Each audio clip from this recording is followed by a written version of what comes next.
और इतना सब गा के का करल जाई कि सोहर ना हो। आई सब है ज्यादा ना, बस 2 लाइन बस सोहर हो जा, ओकरा बाद से आइए।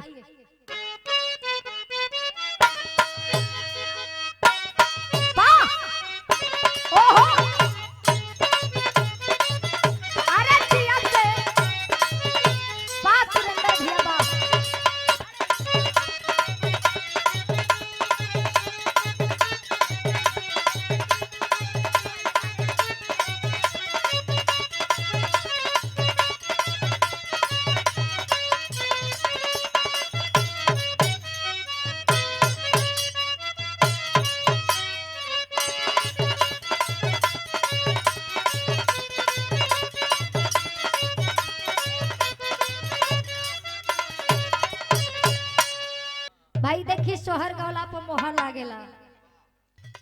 ऐसा ना मनोहर मंगल मूरत सुहावन सुंदर, सूरत सुहावन सुंदर सूरत अनु हो। मनोहर मंगल मूरत सुहावन सुंदर,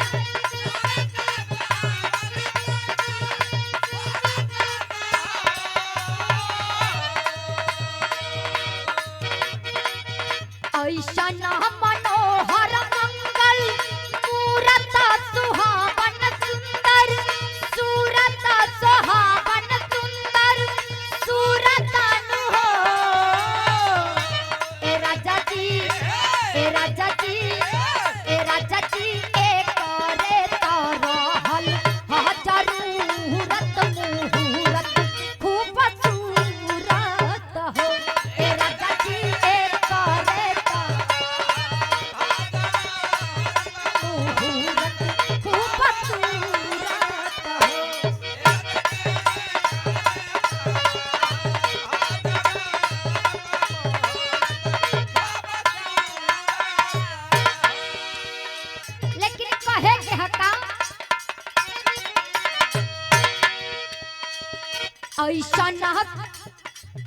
ऐसा ना मनोहर मंगल मूरत सुहावन सुंदर, सूरत सुहावन सुंदर सूरत अनु हो। ऐसा ना मनोहर मंगल मूरत सुहावन सुंदर, सूरत सुहावन सुंदर सूरत अनु हो।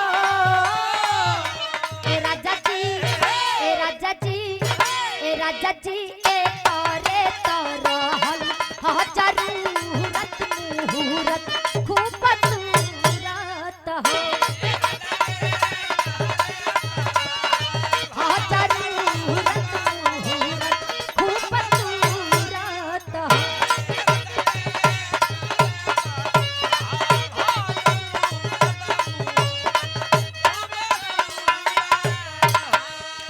लेकिन बड़ा सुंदर भाव बा।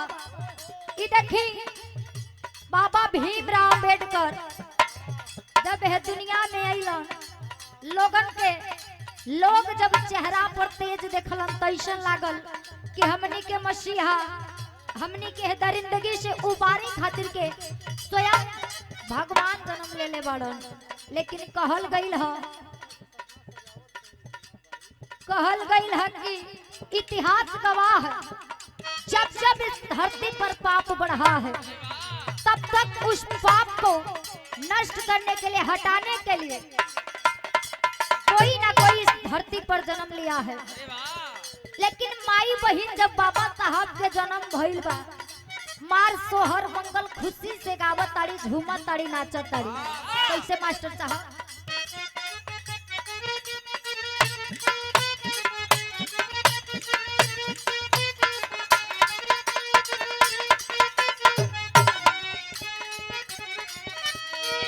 राम जी के घरवा कुला जारा भइल तू भारा तू, लारा भइल तू भारा तू, लारा भइल हो। जारा भइल